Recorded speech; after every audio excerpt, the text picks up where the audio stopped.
Brangieji Kristuje, kai išgirstame klausimą, ar Dievui labiau rūpi tas, kuris nuklysta, mumise kažkas rūpti? Juk tai nepatogus klausimas, nes jei atsakymas yra taip, tada kyla kita, daug pavojingesnė mintis. Ar Dievui mažiau rūpi tie, kurie stengiasi gyventi teisingai? Ar tikrai jis palieka 99, kad ieškotų to vieno, kuris nuklydo? Toks Dievas atrodo nesąžiningas. Ne toks, prie kokio esame pripratę.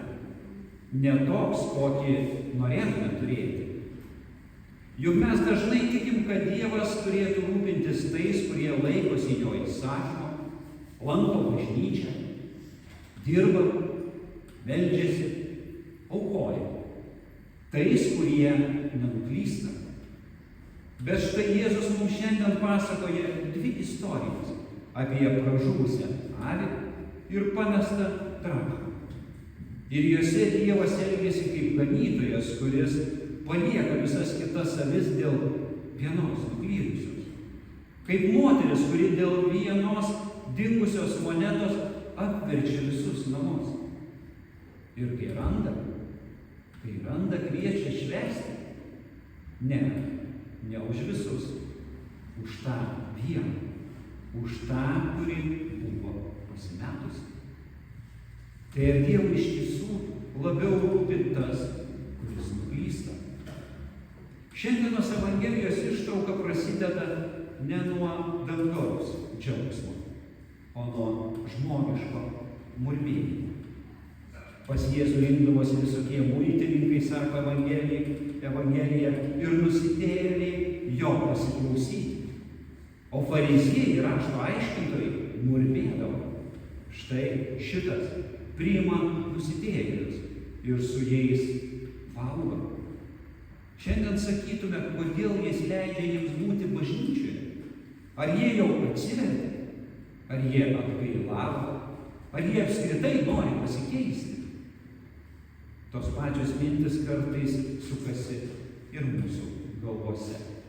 Nes mes visi turime tą vidinį fariziejų, kuris tikisi, kad Dievas myli mus, nes mes kažką darome teisingai. Mes manome, kad jo meilė turi būti tik už pamaldumą, už dorovę, už atsakomybę. Bet šiandien Jėzus sprogdina šį mūsų tikėjimą kaip adatėlė pripūsta balioną.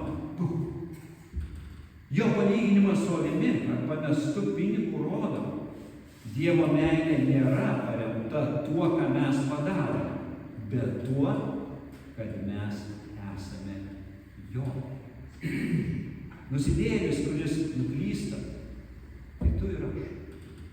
Ne tik kartą jaunystėje, ne tik kažkada, kai nuklydome, bet dabar, kai mes širdyje teisime kitus, kai mūsų burna šnabžda gandus, kai neištiesime pagalbos rankos, o akys nemato šalia esančio. Ir būtent mus tokius Jėzus šiandien vadina pražuvusiamis avimis. Mums švelniai pasakius, tai nėra malonu. Mūsų ego priešinasi. Mūsų teisumas šaukia, bet aš ne tas, kuris klysta, aš tas, kuris stengiasi. Būtent čia ir slypi įstatymo kirtis, nes Evangelijos palyginime net 99 lieka už borto, dykumoje. Ten nėra džiaugsmo, ten nėra pokelio, ten nėra ganytojo.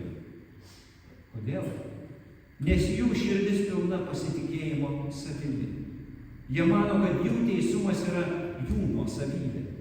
Bet tik tam, kuris nuklydo, bet nori būti surastas, atsiveria duris į Dievo širdį.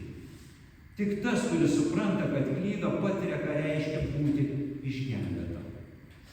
Palyginimas apie ganytoją ir apie moterį, tai ne apie mus, tai apie Dievą, tai apie Jėzų. Tai apie jo neišmatuojamą meilę, jo ryžtą, jo paieškas. Pažvelkime, ką daro Dievas. Jis nepalieka nė vieno, kuris suklysta. Jis nepamiršta, bet ieško, kol randa.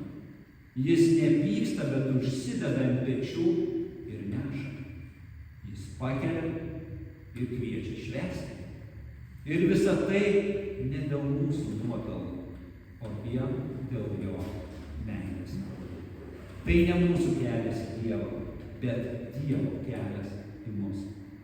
Tai ne atsivertimo sąlyga, bet atsivertimo pasekmė. Džiaugsmas ne po atgailos, o dėl atgailos. Džiaugsmas dėl to vieno, kuris buvo miręs ir atgyja. Ir Jėzus sako, danguje bus daugiau džiaugsmo dėl vieno atsivertusio nusidėjėlio, negu dėl 99 teisiųjų. Vėlgi, ne todėl, kad Dievui nerūpi teisėjai, bet todėl, kad teisėjai, jie tikrai žino, kad jie patys buvo pražuvę, jie žino, kad buvo rasti.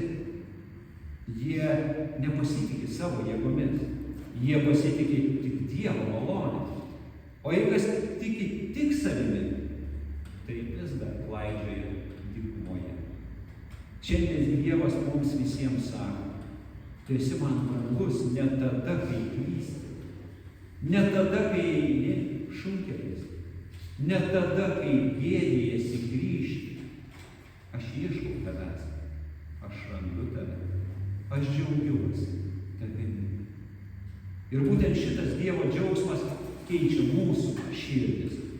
Ne baimė, ne kaltė, bet patirta malonė keičia mūsų širdį. Dievo malonė pripildo gyvenimą naujų ritmų, atgaila ir dėkingumu. Tada ir mes tampame tais, kurie ieško pražuvusių, nes patys buvome išgelbėti, patys buvome pražuvę, o dabar atrasti.